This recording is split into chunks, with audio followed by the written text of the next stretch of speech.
Buenas noches, amigos del canal Espiritismo JG de Joao Gonçalves.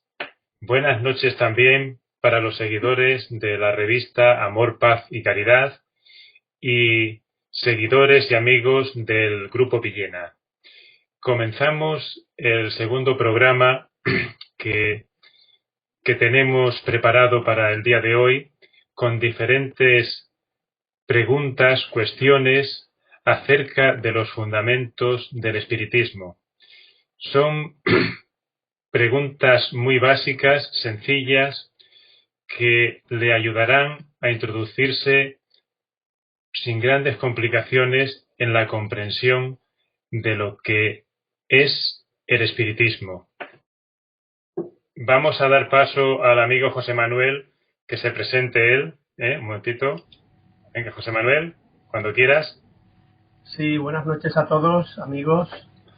Para algunos de nosotros esto es una experiencia nueva. Para Joao y Antonio y Benjamín, pues ya la semana pasada ya estuvieron participando en esta nueva experiencia. Esperamos que sea positiva para todos. Joao tiene amplia experiencia. Y bueno, yo soy José Manuel Meseguer, pertenezco al Grupo Villena ya desde hace más de 30 años. Y bueno, y estoy aquí un poco pues para aprender, a escuchar a los compañeros y bueno, y aportar algún granito de arena respecto a los temas que se vayan a proponer a lo largo de esta velada. Muy bien, José Manuel. Vamos a dar paso a Fermín, a ver si ahora puede comentarnos algo. Fermín. No funciona, no te preocupes, no hay problemas. Vamos a continuar el programa y más adelante a ver si podemos resolver esos problemas técnicos y continuamos. Bueno, para empezar el programa de hoy, puesto que vamos a hablar de espiritismo, que es el tema de estas charlas, la pregunta sería de una forma sencilla, una respuesta sencilla. Para ti, José Manuel, por ejemplo, para que te estrenes, sería ¿qué es el espiritismo? Sí, bien, el espiritismo es ni más ni menos que la ciencia que estudia la naturaleza, el origen y el destino de los espíritus y sus relaciones con el mundo corporal. Básicamente sería esa la definición básica. Luego, a partir de ahí, pues ya se podrían desarrollar muchas cuestiones, ¿no?, que tienen que ver con la propia ciencia, Bueno, la filosofía y con las consecuencias morales que conlleva esta filosofía. Entonces, dejamos bien sentado que el espiritismo es la ciencia que trata de la naturaleza, origen y destino de los espíritus y de sus relaciones con el mundo corporal. Que el concepto quede claro para proseguir con el tema y que se vayan comprendiendo todas las cuestiones posteriores. Bien, lanzo una pregunta para aquel de vosotros que quiera contestarla. ¿Por qué el espiritismo es una filosofía?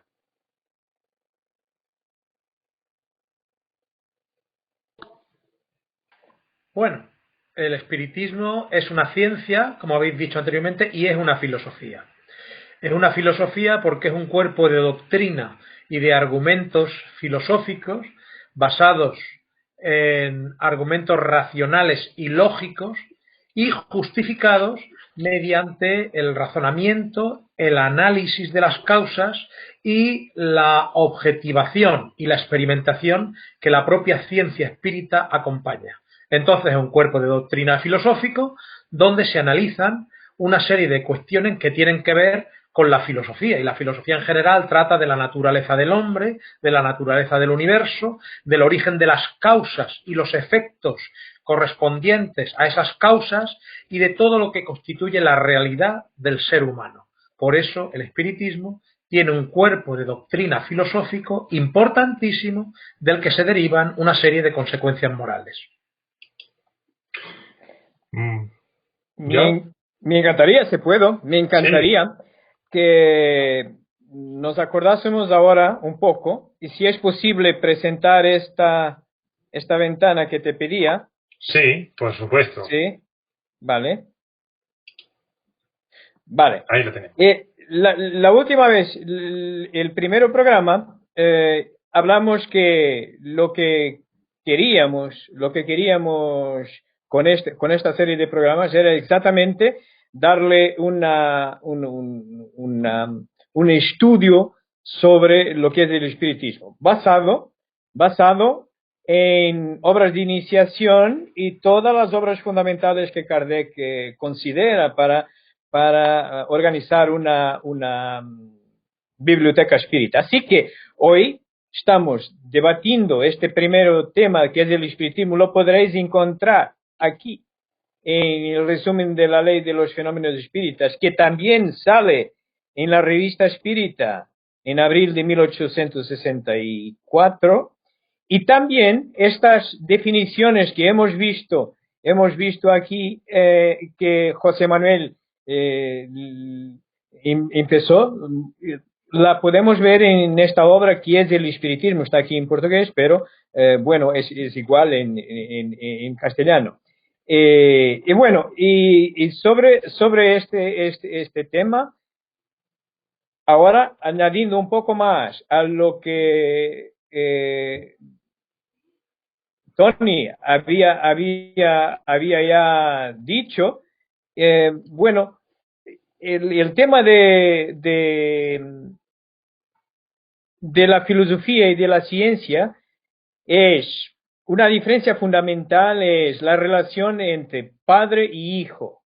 Todo el conocimiento empieza siendo filosófico, porque viene de la razón, como Tony había dicho. Entonces, todo el conocimiento, incluso aquel que no se puede comprobar, que es ciencia, empieza siendo filosófico. Platón decía que en la filosofía es justificar una creencia que se tiene por verdadera. Y su alumno Aristóteles decía que la ciencia, que es hija de la filosofía, es justificar una creencia que se tiene por verdadera, filosofía, y además comprobarla. Pero claro, que ni todo el conocimiento se puede llevar a un laboratorio a probarlo. Ejemplo, Dios, una base fundamental de la doctrina espiritista. Dios solo se puede llegar por la razón, solo filosófico, porque no sabemos dónde está. Es el único, vamos a compararlo con qué, con el metro, con el kilo, con el centímetro, dónde está. Pero, por ejemplo, la comunicabilidad de los espíritus o la reencarnación, sí hay evidencias ya. Dejar solo para allá esta relación filosofía y ciencia de padre y hijo. Era lo que quería decir por ahora. ¿Alguien más quiere añadir algo?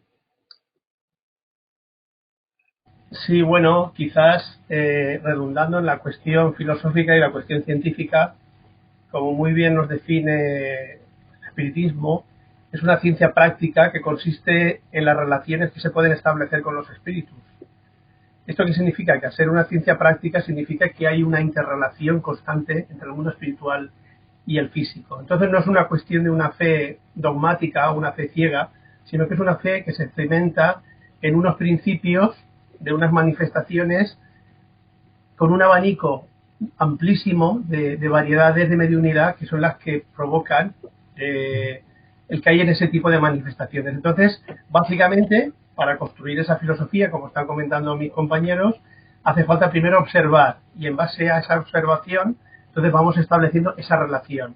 Y esa relación va evolucionando, va madurando, y ahí es con donde se va construyendo todas las bases de la doctrina, que es la que vamos a ir desarrollando a lo largo del día de hoy y los próximos días. Muy bien.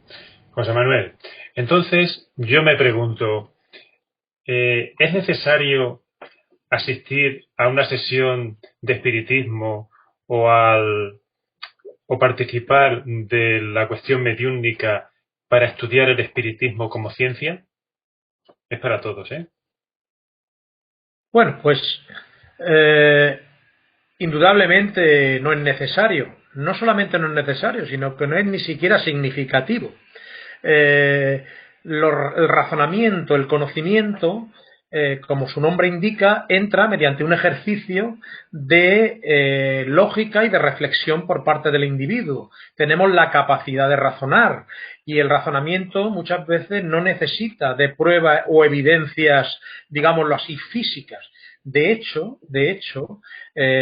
muchas veces los fenómenos mediúmnicos, los fenómenos que se producen de materializaciones y de otra serie de cuestiones que llaman tanto la atención, por sí mismos no convencen a nadie, simplemente llaman la atención, pero el convencimiento tiene que partir siempre desde la razón. No tiene que partir nunca desde lo que podemos ver o comprobar mediante nuestros sentidos. Nuestros sentidos nos pueden engañar perfectamente. Entonces no es preciso en absoluto presenciar una sesión mediúnica para conocer el espiritismo, para precisamente aceptar los postulados principales de esa filosofía e identificarse con ella como una filosofía de vida que incorporarla en la vida práctica de las personas. Así pues, ni la mediunidad es espiritismo, ni el espiritismo es la mediunidad.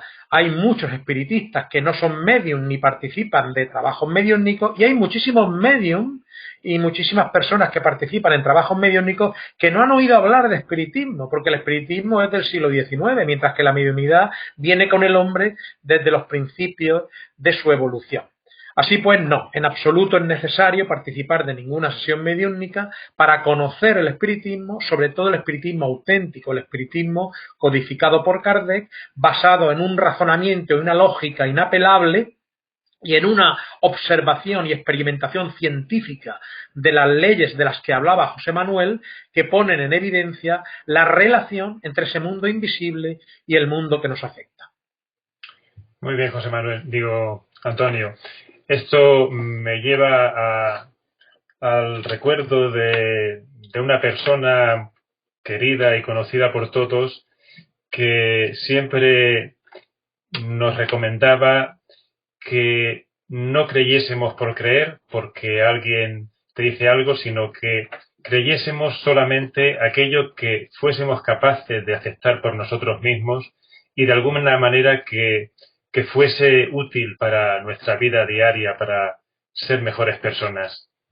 Bueno, ¿alguna respuesta más a esta cuestión, Joao? Si puedes enseñarme Sí. pantalla ahí. Por supuesto. Para complementar esto. Como Tony lo ha matizado, no se hace necesario por ejemplo, no se hace necesario que uno asista a una operación en un quirófano para entender cómo se remueve un tumor. Basta leerlo, o no se hace necesario que uno vaya a observar una reacción en cadena, una reacción atómica para entender cómo funciona la energía atómica. Eso viene exactamente de la definición que tenemos del espiritismo, porque es una filosofía y una ciencia.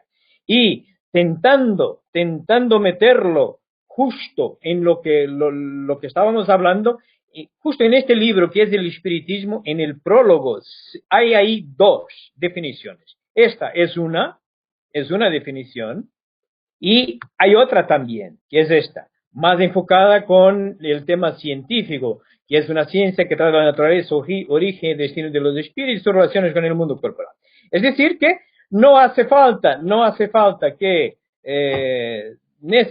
uno tenga que observar fenómenos, porque iríamos nosotros a la escuela, tuviéramos que todos ensayar fenómenos químicos o físicos para entender de física o química. Bueno, entonces no estaríamos delante de ninguna filosofía ni de ninguna ciencia. Era lo que quería aportar, solo para complementar un poco más lo que Tony ya ha dicho, y José Manuel también. Gracias. Bien. De la cuestión filosófica y científica se derivan consecuencias morales. ¿Cuáles son estas consecuencias morales? Bueno, pues podríamos decir que así como la ciencia estudia precisamente lo que son las leyes de la materia, lo que son las leyes del mundo físico, de la realidad que nosotros podemos captar por nuestros sentidos, y eso se rige por una serie de leyes, una serie de normas que todos conocemos, por las leyes de la física, por las leyes de la química, por las leyes de nucleares, etcétera, etcétera. Todos sabemos, por ejemplo, que en física se admite como 4 fuerzas principales, que son las que gobiernan un poquito las relaciones de los planetas, las relaciones del macrocosmos, etcétera, etcétera, el electromagnetismo, la gravedad, la fuerza nuclear fuerte, la fuerza nuclear débil, son aspectos de esa ciencia física. Pues igual que ocurre con el apartado de las ciencias físicas que se encargan del funcionamiento de la materia y de la realidad que nosotros podemos captar con nuestros sentidos, existen también unas leyes morales que tienen que ver con las cuestiones derivadas del alma humana, que es inmaterial. Esa alma humana que es inmaterial es precisamente, existen esas ciencias morales que rigen ese proceso, esa normativa de evolución de esa alma espiritual, de ese espíritu eterno que somos nosotros y que va caminando existencia tras existencia, vida tras vida, aprendiendo nuevas experiencias. Entonces tenemos que esas leyes morales están creadas al mismo tiempo por Dios junto con las leyes físicas. Cada una responde por el universo que le compete, por la realidad que afecta. De hecho, las leyes morales están inscritas en la conciencia, como muy bien le dijeron los espíritus a Kardec, y regulan el proceso evolutivo moral del alma humana en base precisamente a esas normas, a esas leyes.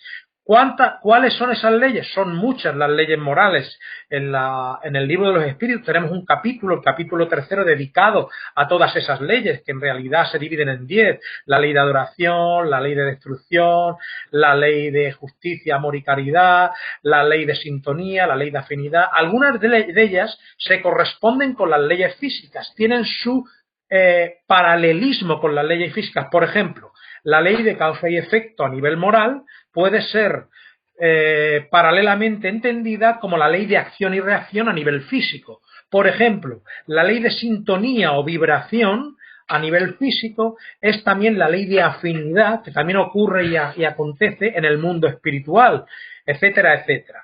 Por eso digo que las leyes morales están inscritas en el espíritu humano, igual que las leyes físicas están inscritas y son inmanentes en la creación material del universo físico. Muy bien, Antonio. Bueno, hemos hecho... Joao, ¿tenías que mostrarnos algo? Sí, me encantaría, si puedes, por favor, enseñar esa transparencia que tenemos ahí. Ahí. Muy bien. Añadiendo un poco más a que Tony nos habló ya, el método científico, ¿vale? Decía Tony que el resultado de esta investigación son de la investigación filosófica y de la investigación científica del espiritismo, son orientaciones ético-morales. Ético porque es filosofía moral. ¿Cómo se hace esto? ¿Cómo se produce esto en el espiritismo?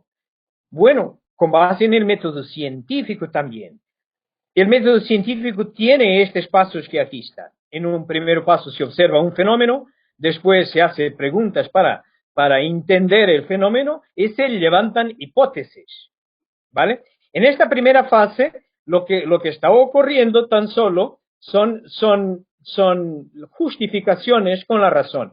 Digamos que es una subfase filosófica. Y claro, cuando ya tenemos hipótesis, pequeño, tesis, justificación, vale, la vamos a sujetar entonces a la experimentación. ¿Y cómo experimenta el espiritismo? El espiritismo, miramos por ejemplo con una metáfora con la astronomía. La astronomía como ciencia utiliza el telescopio para mirar a cuerpos celestes. El espiritismo utiliza la mediunidad para para mirar al otro mundo. Y entonces lo que ocurre es que estamos en esos momentos intentando validar las creencias verdaderas justificadas y probándolas, ¿vale? Y así Kardec lo hizo preguntas, hacía preguntas a distintos medios que estaban mirando con sus telescopios al otro mundo, a ver, y se obtenían, qué contestaciones obtenían, y solo se quedó con las mismas contestaciones. Esto es la dinámica de la producción filosófica y científica del espiritismo, y además se ve en esta obra, que es el Evangelio según el Espiritismo, una de las obras fundamentales, Seucides, al capítulo 19, la fe transporta montañas. Ahí, en el párrafo 7, Kardec dice que la fe inalterable es aquella que puede hacer frente a la razón en cualquier momento, en cualquier edad de la humanidad. ¿Os suena a una creencia verdadera justificada? ¿Os suena a filosofía? Pues a mí me suena. Y cuando nos vamos a investigar ya fenómenos, parte de todo el conocimiento filosófico del espiritismo, pero fenómenos, como sea la comunicabilidad de los espíritus, como sea la reencarnación, como sea la pluralidad de mundos habitados, ahí se usa el método científico y crees una comprobación, idos al libro de los mediums, uno de los libros de la codificación fundamental, y en el capítulo 20 al ítem 230, hay un mensaje de un espíritu Erasto que dice, más vale rechazar 10 verdades do que creer en una teoría errónea. Pero aún así, como estamos en el dominio filosófico y científico, que ninguna filosofía ni ninguna ciencia trabaja con la verdad absoluta, porque esa nadie lo puede coger. Ejercería una perfección de solo Dios. Solo lo que vemos de la realidad es tan solo una versión, que es la verdad. Y incluso el espiritismo también. Por eso Kardec, en la obra última que él produjo, obra gorda, la Génesis, si vamos a los caracteres de la revelación espírita, que además gobierna un poco esta sesión de estudio, si vamos al capítulo primero, párrafo 55, Kardec dice, el espiritismo como ciencia va al lado de las otras ciencias, y si se revela una nueva verdad por parte de las otras, él habrá de rectificarse. Bueno, era esto que os quería comentar al respecto de cómo funciona la dinámica filosófica y científica del espiritismo, produciendo orientaciones de bien proceder, de filosofía moral, la ético-moral. Por eso se dice ética, que es filosofía moral, y moral, que sabe una conducta. Vale, muchas gracias. Muy bien. Bueno, pues creo que hemos dejado aquí claros algunos conceptos con las matizaciones y diferentes puntos de vista que habéis aportado todos vosotros. Benjamín, me gustaría añadir, perdona, para rematar un poco, bueno, lo que ha comentado Joao, lo que ha comentado Antonio, que volviendo al tema de las consecuencias morales, en realidad esas relaciones con el mundo espiritual, con los espíritus, lo que nos hace es que nos lleva a objetivar la realidad que nos envuelve y la realidad que nos espera. ¿Con esto qué quiero decir? Pues que esas consecuencias morales tienen mucho que ver con la realidad que esos espíritus están viviendo. Son espíritus que han sido como nosotros, han tenido su cuerpo físico, como Antonio ha comentado, y en relación a esas leyes, y ellos están disfrutando o están viviendo o están padeciendo las consecuencias de lo que ha sido su vida. Y todo eso es en base a su ética y en base a la moral que ellos han desarrollado. Entonces es un campo de estudio, de observación, la mediunidad, un campo filosófico y científico y sobre todo moral, precisamente en ese aspecto, en el aspecto de profundizar cómo viven ellos, cómo piensan ellos y cuál es el futuro que a nosotros nos espera en función de cómo actuemos en esta vida y la importancia que eso conlleva para nuestro futuro. Simplemente quería añadir esto. Muy bien. Bueno, como decía, ya hemos hablado de lo que es el espiritismo, que es ciencia, que es filosofía, que es moral, y ahora debemos de adentrarnos un poco en explicar ¿qué son los espíritus? ¿Qué son los espíritus? Bueno, pues por empezar, los espíritus en realidad es el principio inteligente individualizado, es decir, los espíritus son las almas de los seres que pueblan el universo y que se constituyen de tres partes, ¿no? Del cuerpo físico, del alma o espíritu y del perispíritu, que eso me imagino que se irá desarrollando y se irá desenvolviendo a lo largo de las distintas. Pero bueno, el espíritu es la creación de Dios y es el principio inteligente individualizado en el cual comienza su transcurso de evolución desde un momento, un principio que lo desconocemos, en su largo recorrido hacia la perfección. Bien, José Manuel. Las respuestas, si es posible, vamos a hacerlas, a concretar sobre la pregunta en cuestión para no adentrarnos en otros temas que trataremos posteriormente. Así también damos explicaciones.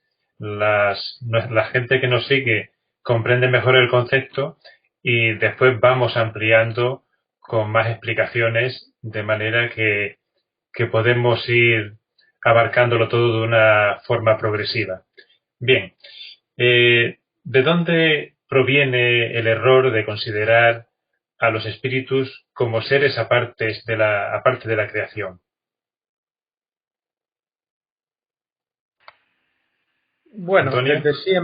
desde antiguo, las antiguas tradiciones, el misticismo, la ignorancia propia del conocimiento profundo de la realidad espiritual ha intentado, digámoslo así, presentar ese mundo trascendente de forma diferente, de forma variada. Hay algunas religiones han utilizado el miedo o las doctrinas teológicas que sustentaban de las penas eternas o del infierno, los castigos eternos, precisamente para hacer ver que el alma estaba condenada por cualquier acto que no pudiera solventarse bajo sus postulados y que necesariamente tenían que morir a la única verdad que esas doctrinas o religiones sustentaban. Todo esto ya se ha demostrado que es una falacia. Sabemos de cierto que las penas eternas no existen, como el espiritismo precisamente nos explica, que Dios es bondadoso y que las almas de los hombres, que son los espíritus, como muy bien explicaba José Manuel, ni son fantasmas, ni son nada raro, ni son nada aparte de la creación de Dios. Somos nosotros mismos que unas veces estamos con cuerpo físico aquí en la tierra reencarnados y otras veces estamos en el plano espiritual. Somos pues energías pensantes, inmortales desde que somos creados por Dios, y el tema de los fantasmas, los espectros y todo esto no es ni más ni menos que mitologías o aluden precisamente a situaciones difíciles del alma, que también en el plano espiritual cuando se va allí se pueden tener, y que a la hora de presentarse al mundo físico pueden presentarse de características, digámoslo así, diferentes a lo que sería una realidad más pacífica o más coherente. Así pues, las almas de los hombres son los propios espíritus. Unas veces tenemos este envoltorio físico y no somos capaces de verla ni de vislumbrarla porque el alma no tiene forma, y otras veces en estado espiritual acompañados de ese segundo cuerpo que ha mencionado José Manuel, el llamado perispíritu, pues lógicamente pueden presentarse. Entonces, desde ahí, de la mitología y de toda la tradición cultural de los distintos pueblos y de las distintas visiones que se han tenido los grandes medios a lo largo de la historia, pues se han podido confundir esa serie de aspectos. No es ni más ni menos que la realidad del hombre sin el cuerpo físico en el otro plano espiritual. Alma encarnada o desencarnada en un proceso evolutivo y de constante progreso. ¿Alguna aportación más? No. Bueno, siguiente pregunta. Como comentamos, los espíritus son las almas de seres que estuvieron en la Tierra y que fallecieron y pasaron al más allá. ¿Hasta qué punto pueden influenciarnos los espíritus en nuestros pensamientos y acciones? Bueno, si me permitís, en el libro de los espíritus se dice que de hecho hay una interferencia muy grande a diario y no nos damos cuenta porque influencian nuestro pensamiento. Es una comunicación pensamiento a pensamiento. Es la misma que ocurre cuando también recibimos a través de la mediunidad, se recibe algún mensaje de esos espíritus desencarnados. Y claro que esa influencia se produce de la misma forma que se produce entre nosotros encarnados. Es decir, que por un espíritu no tener cuerpo no significa que al momento de desencarnar se quede más sabio de lo que era. Así que sus aportes, sus sugestiones serán correspondientes a su estadio de desarrollo. Y eso tiene que ver, si me permitís, y se puede enseñar de nuevo esa pantallita, Benjamín, tiene que ver de nuevo con las consecuencias ético-morales del espiritismo. Consecuencias ético-morales, ¿por qué? Porque ética es sinónimo de filosofía moral. Con el desarrollo de la filosofía desde hace tiempo de Kardec, hace 200 años casi, hasta hoy, hubo alguna distinción de ramas en la filosofía. Y filosofía moral hoy es ética. En Kardec, en tiempo de Kardec, él no hablaba de ética, pero hablaba de filosofía moral y consecuencias morales. Pero hay que tener en consideración que hay una diferencia entre ética y moral. Os voy a intentar enseñar por qué, cogiendo exactamente la distinción entre el bien y el mal que viene en la pregunta 629 del Libro de los Espíritus. Vamos a verlo, a ver si logramos escucharlo. ¿Qué definición puede darse de la moral? La moral es la regla para portarse bien, es decir, la distinción entre el bien y el mal.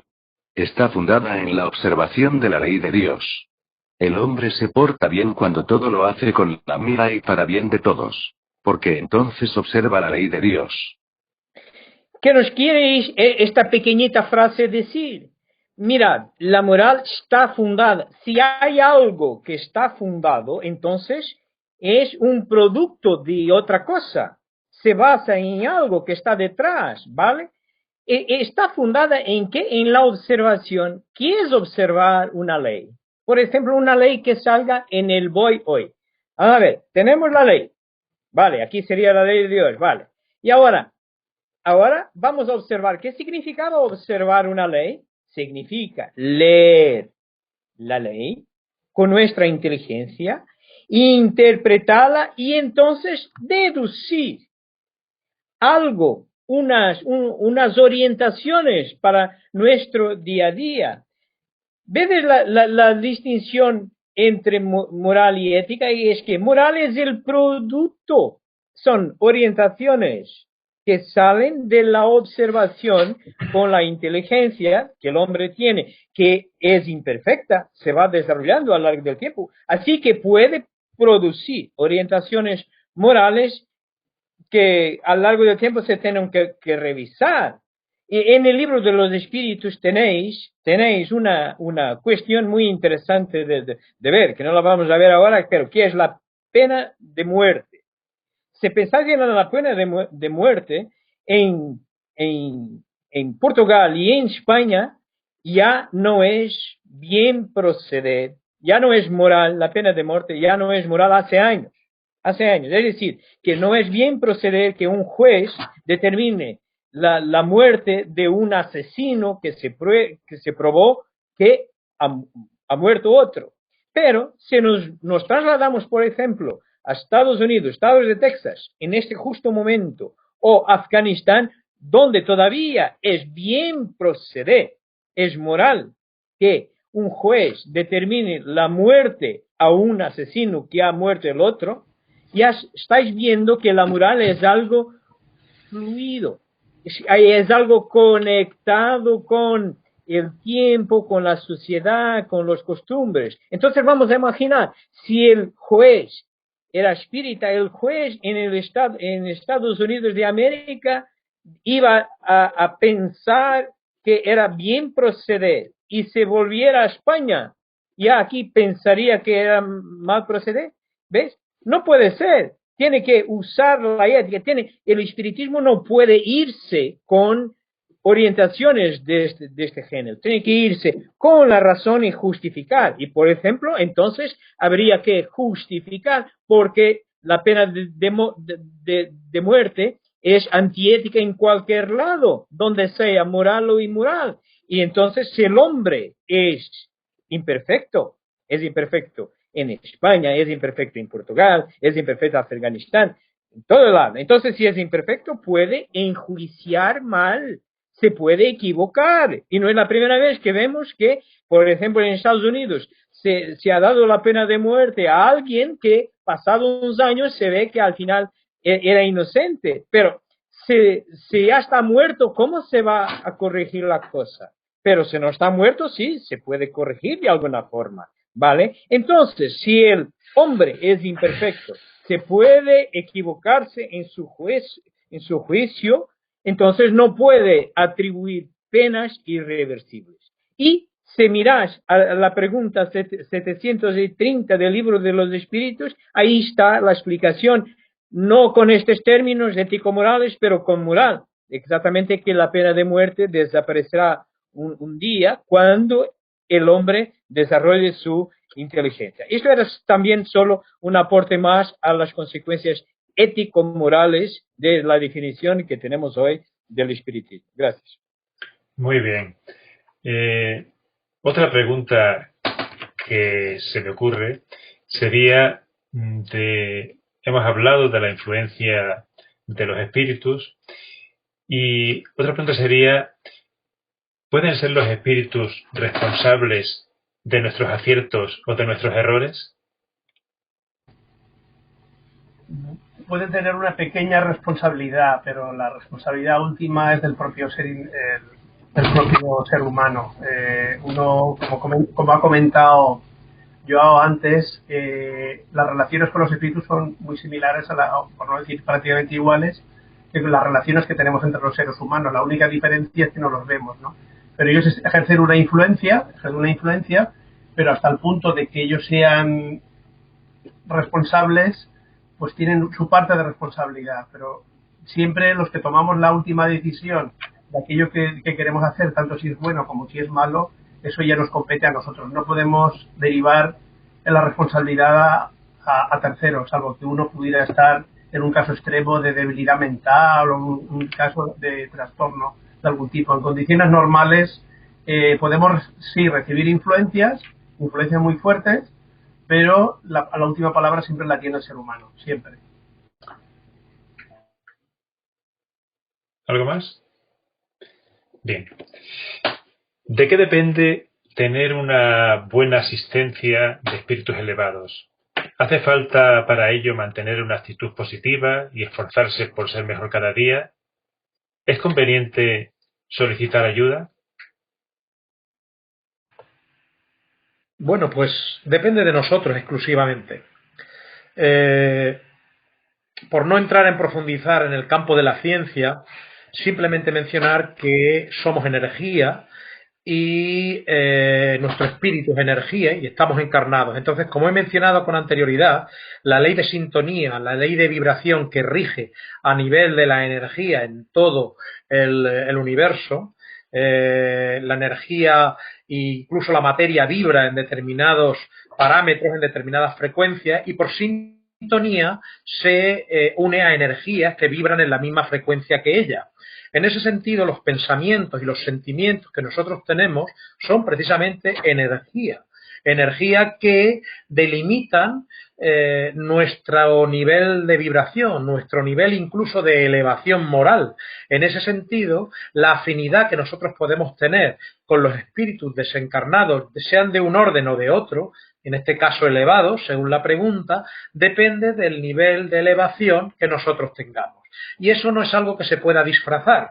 Eso o se tiene o no se tiene. Y para tenerlo tenemos que vibrar precisamente en pensamientos nobles, en sentimientos puros, en actitudes elevadas, en todo aquello que hace que nuestro ser espiritualmente esté vibrando en una frecuencia superior y que permita que otros espíritus desencarnados se afinicen, sintonicen con esa frecuencia que nosotros tenemos y puedan venir a nosotros.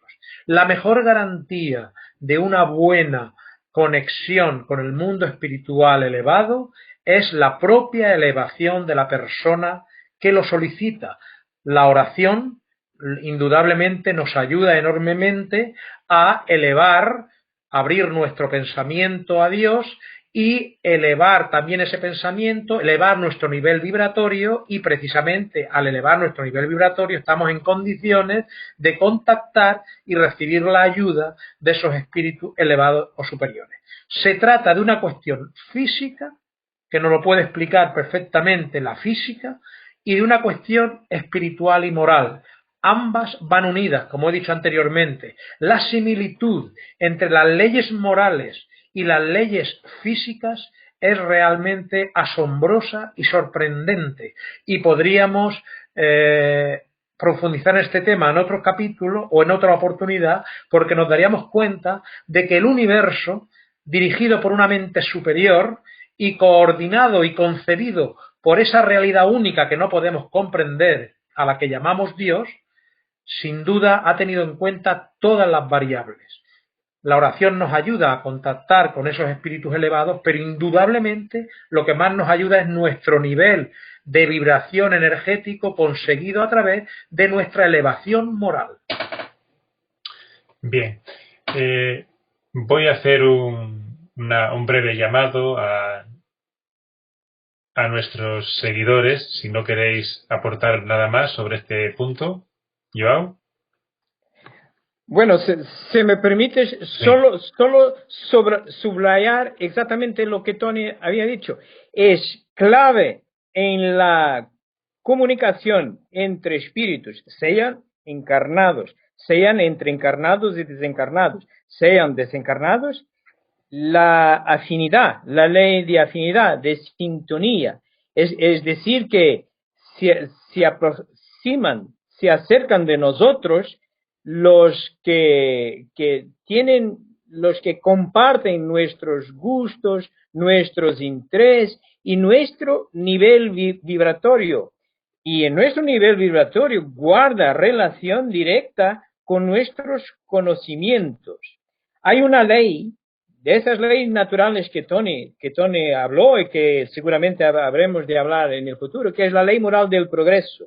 Y la ley moral del progreso dice siempre que el progreso moral viene después del intelectual. El intelectual es primero y el moral después, ¿vale? Cuando el hombre se apercibe de la responsabilidad que tiene, con lo que logró, con sus investigaciones, y muy bien. Pero una clave también en el progreso es que es individual. Es decir, yo no puedo hacer el progreso de Tony, y Tony no puede hacer el mío, o José Manuel, o tú, Benjamín, no puede. Cada uno tiene que irse. Entonces, aunque tengamos esta capacidad de comunicar e influenciarnos mutuamente, estemos donde estemos, siempre habemos de tener nuestra razón funcionando. Imaginad de nuevo el ejemplo anterior. Imaginad que teníamos en el más allá un buen juez de hace 200 años, portugués o español, cuando era la pena de muerte era bien proceder. Y ahora le íbamos a invocar, a pedir ayuda para decidir un caso. A ver, y que él nos podría decir si todavía está pensando en sus orientaciones morales, que se no desarrolló más, nos iba a decir que no, eso se le debe cargar. Bueno, y uno tiene siempre que usar la razón. Siempre. No es porque sea un espíritu que va a ser superior a nosotros. Es como dice Tony, vamos a elevarnos, vamos a enseñar nuestro padrón vibratorio que tiene que ver con nuestro desarrollo intelectual y moral, y vamos a traer los que están a nuestro nivel, pero aún así, siempre usando la razón. Mejor no dejar pasar 10 verdades do que creer en una teoría errónea. Gracias, perdona. Bien, no, quería comentar a los televidentes que pueden ir preparando sus preguntas porque habrá un tiempo para atenderlas.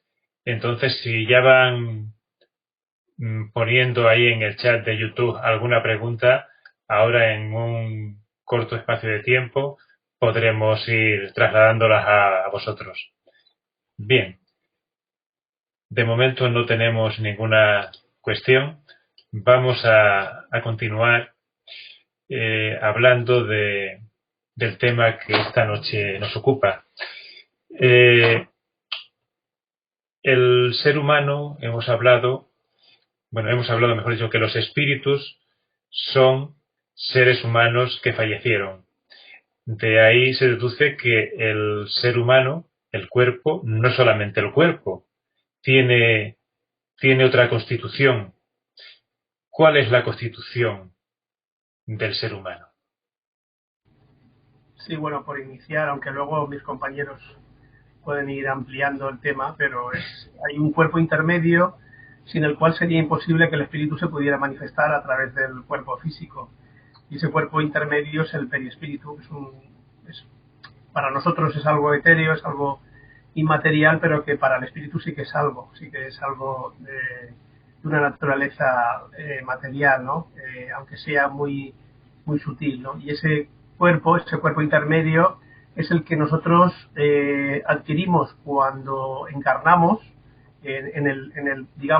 lo recogemos del principio vital de la orbe del planeta en el cual nos desenvolvemos, y que reúne las características de la trayectoria evolutiva del espíritu que ha ido desarrollando a lo largo de las distintas etapas, ¿no?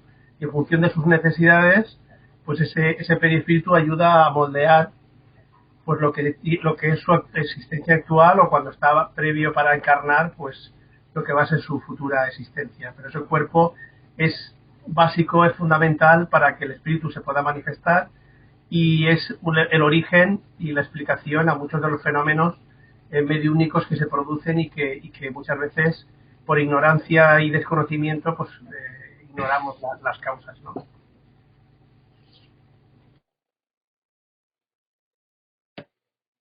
¿Alguna aportación, Antonio? Bueno, sí.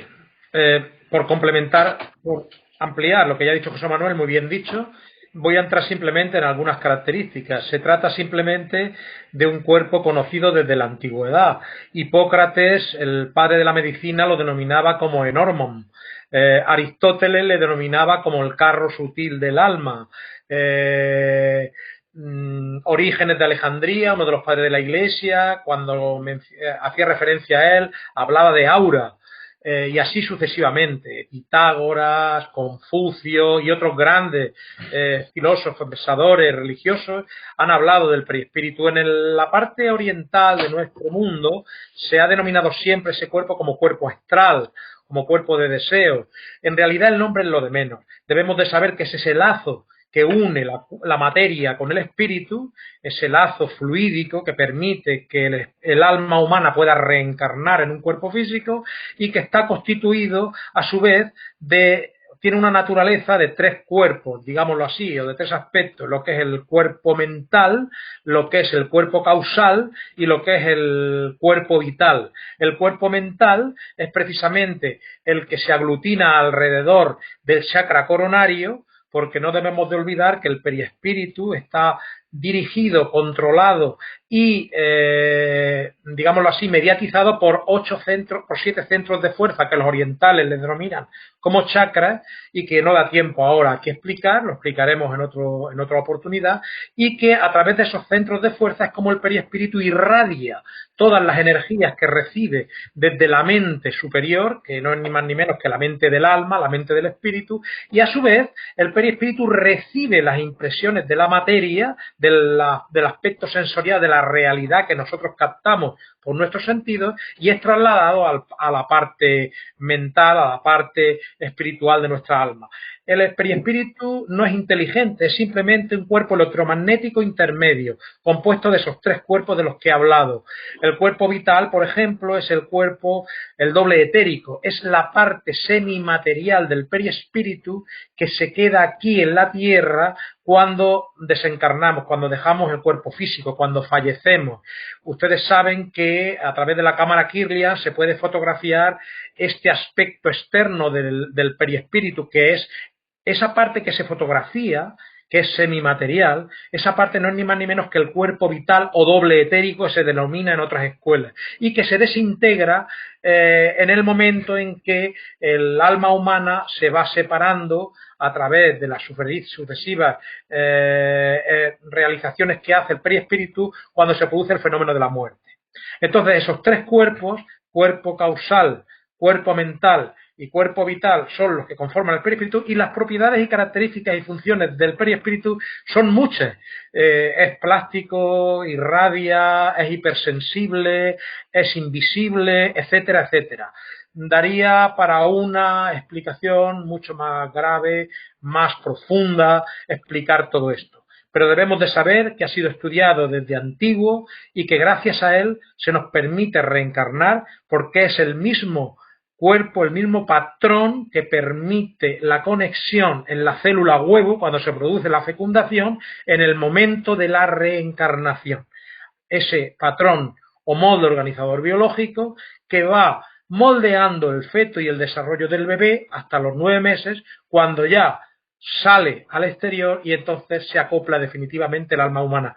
Es algo importantísimo el conocimiento de este cuerpo, y en todas las obras de Kardec se explica con una profundidad y una notoriedad extraordinaria, así como en otras muchas que vinieron posteriormente.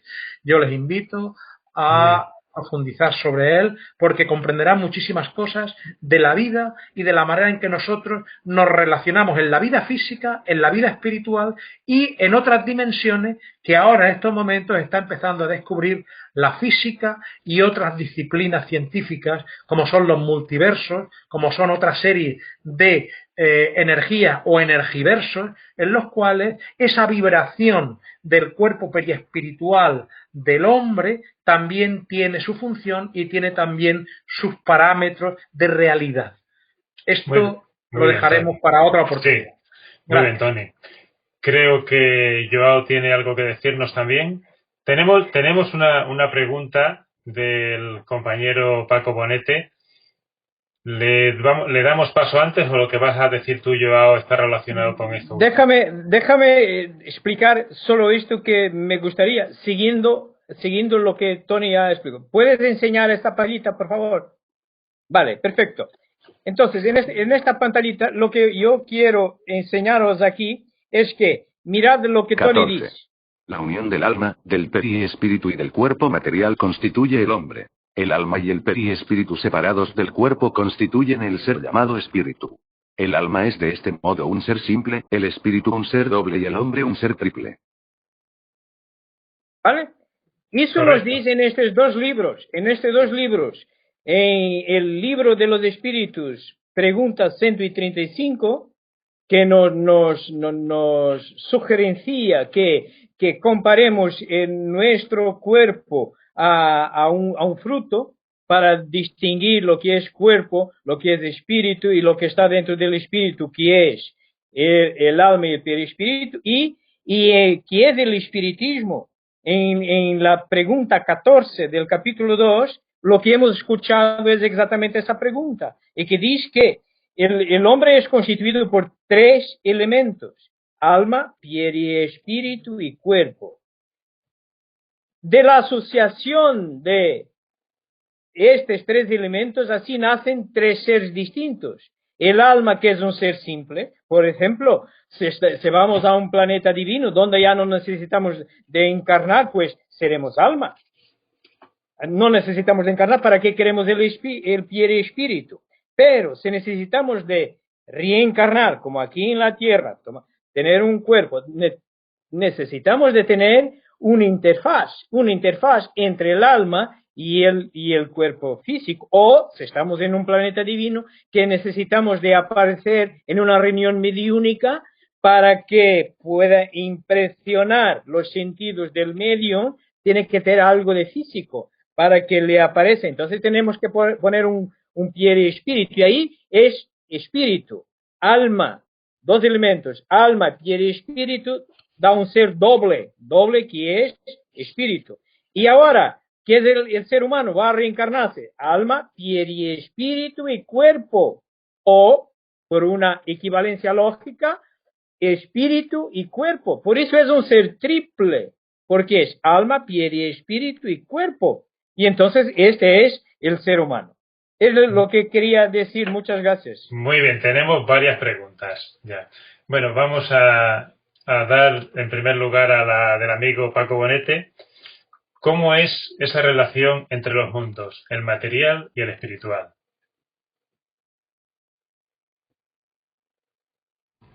Bueno, es una relación pues mucho más sencilla y mucho más natural de lo que nos podamos imaginar. Lo que ocurre es que la ignorancia, el desconocimiento nos ha llevado a considerar la vida humana y la vida espiritual como compartimentos estancos, como algo completamente distinto, ¿no? El mundo espiritual por una parte y el mundo material por otro. Y no, y precisamente esos dos mundos están muy interligados, están muy interrelacionados. Entonces, esa relación es necesario observarla, estudiarla, para que lo podamos aplicar en nuestra vida diaria, cotidiana, y podamos darnos cuenta de que esa relación que tenemos entre los dos planos, el plano material con el plano espiritual, es mucho más rica y mucho más profunda de lo que nos podamos imaginar. He comentado también, no sé si ha sido Antonio, que el pensamiento es una energía, y es a través de esa energía cómo nos relacionamos unos con otros, entre encarnados y encarnados, y entre encarnados y desencarnados, y de la misma forma, como os ha comentado antes, el mundo espiritual ejerce una influencia sobre nosotros, en la cual nosotros finalmente tomamos las decisiones. Muy bien, Chema. Vamos a pasar otra pregunta que nos hace nuestro amigo Juan de Dios. La voy a pasar. ¿Qué tenemos que hacer cuando hay una mediunidad en una edad muy joven, como por ejemplo 9, 12 o 15 años?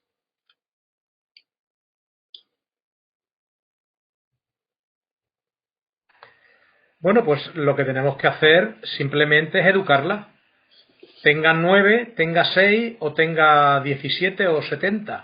Lamentablemente, en esas edades, a partir de los 9, 10, 12, 14 años hasta los 18, 19 años, en plena adolescencia, digámoslo así, el joven experimenta una serie de sensaciones psicológicas y biológicas nuevas que lógicamente van a afirmar su personalidad para lo largo de su vida.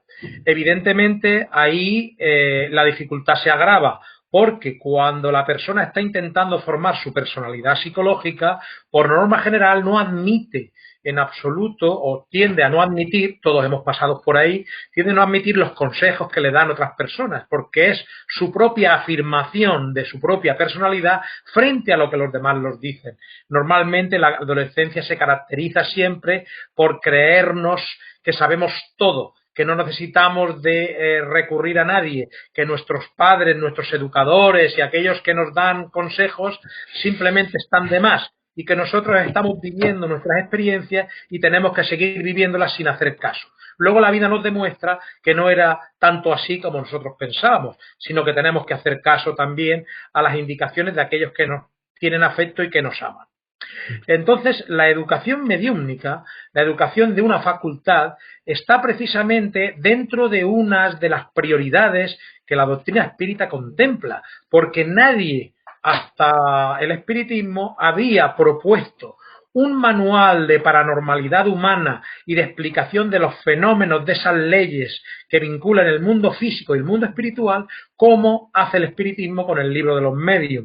Entonces, un joven al que tenga percepciones de mediunidad, hay que hacerle ver que es una cosa natural, hay que hacerle ver que tiene que empezar a estudiar, a comprender mediante la razón que existe ese otro mundo y que le afecta, porque todos, absolutamente todos, no estamos exentos de tener la influencia de ese mundo espiritual.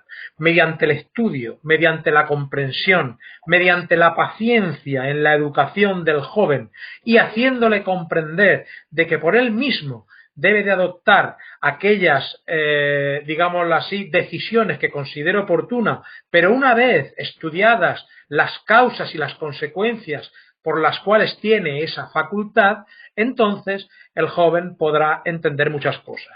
Si la pregunta va con el sentido de intentar explicar si es conveniente hablarle ya de mediunidad antes de orientarle en el tema del mundo de los espíritus, pues yo diría que lo primero es empezar por el A, E, I, O, U. Primero empezar a estudiar el libro de los espíritus para luego explicarle el libro de los medios y así sucesivamente.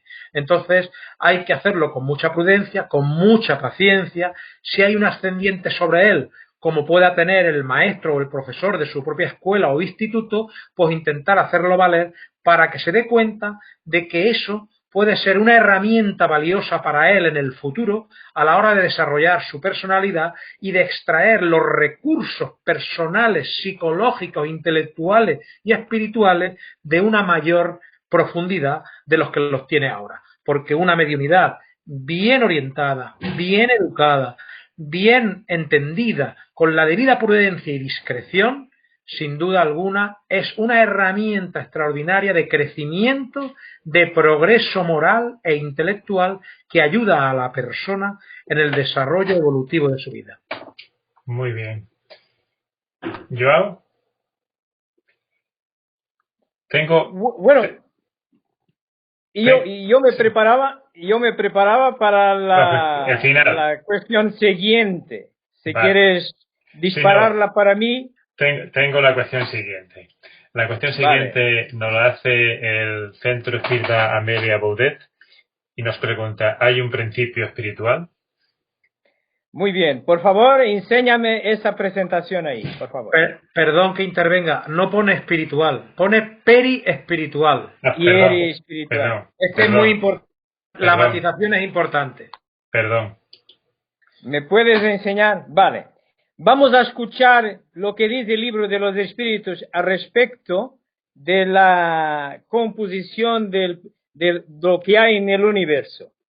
Haveria, assim, dois elementos gerais do universo, a matéria e o espírito? Sim, e acima de tudo, Deus, o Criador, o Pai de todas as coisas. Mas, ao elemento material é preciso juntar o fluido universal, que desempenha o papel de intermediário entre o espírito e a matéria propriamente dita, muito grosseira para que o espírito possa exercer alguma ação sobre ela. Qual a causa da animalização da matéria? Sua união com o princípio vital. A inteligência é uma faculdade especial, peculiar a algumas classes de seres orgânicos e que lhes dá, com o pensamento, a vontade de agir, a consciência de sua existência e de sua individualidade podem distinguir-se assim. Primeiro, seres inanimados, formados apenas de matéria, sem vitalidade nem inteligência, são os corpos brutos. Segundo, os seres animados que não pensam, formados de matéria e dotados de vitalidade, mas desprovidos de inteligência. Terceiro, os seres animados pensantes, formados de matéria, dotados de vitalidade e tendo a mais um princípio inteligente que lhes dá a faculdade de pensar. Muy bien. Perdonad que esté en portugués, pero los dibujitos están en castellano. Se entiende bien. Se entiende bien. Entonces, ¿qué hay en el universo? Hay un principio inteligente, hay un principio material y por encima de ellos Dios. Entonces, pero para unir el principio inteligente al principio material, hay el fluido cósmico universal, que tiene muchas matizaciones, ¿vale? Y lo que, por ejemplo, en los seres inorgánicos no tienen solo son materia, no tienen el principio inteligente ninguno.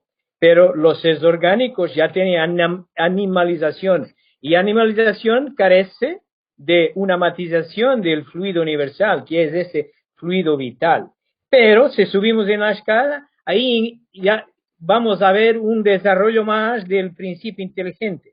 Los seres orgánicos ya tienen un principio inteligente en su más bajo escalón, que se llama instinto, pero nosotros, los seres humanos, lo tenemos la inteligencia, lo que conocemos hoy de más desarrollado. Entonces, hablar de un principio y espiritual, no lo veo filosóficamente, no lo veo. Otra cuestión es que se pueda preguntar qué es. Bueno, si el pie y espíritu es semimaterial, tiene que tener algo del principio material, y claro que tiene que ser un vehículo del pensamiento, porque es una interfaz, tiene que ser el vehículo del principio inteligente hacia el principio material. Tiene que participar ahí, pero autónomamente no lo veo. Filosóficamente no lo veo como podremos considerar con la codificación que tenemos hoy, cómo se podrá considerar un principio más. Gracias. Muy bien, pues hasta aquí las cuestiones que nuestros televidentes de YouTube nos han planteado. ¿Tenéis algo que añadir? Sí, a mí me gustaría dar las gracias a todos los televidentes y decirles que se animen a preguntar, porque de esta manera se hará más dinámico el programa. Y bueno, todos aprendemos con las preguntas, porque de esa manera, cuando terminamos el programa, algunas de las preguntas nos pueden servir para reflexionar e indagar y profundizar dentro de este campo maravilloso que es la doctrina espírita. Por lo tanto, yo les invito a todos a participar, a que divulguen el programa, para que pronto también, entre todos, vayamos dando una mayor comprensión y vayamos entre todos aprendiendo un poquito más de esta maravillosa doctrina que es el espiritismo, que es una filosofía de vida que debemos de incorporar en nuestro día a día. Bueno, pues si no tenéis nada más que añadir, dar las gracias desde luego.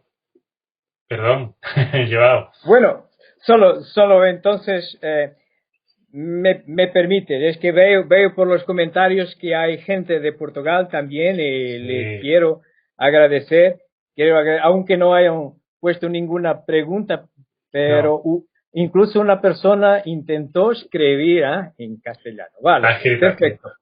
Darle las gracias también a esa gente.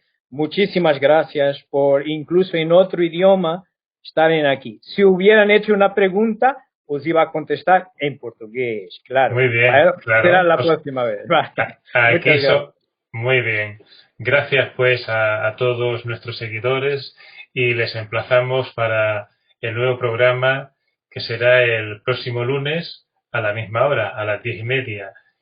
Lo anunciaremos previamente, como hemos hecho con este, y vamos a intentar a ver si el próximo día lo pasamos simultáneamente por Facebook también. Muchas gracias a todos y hasta la semana que viene.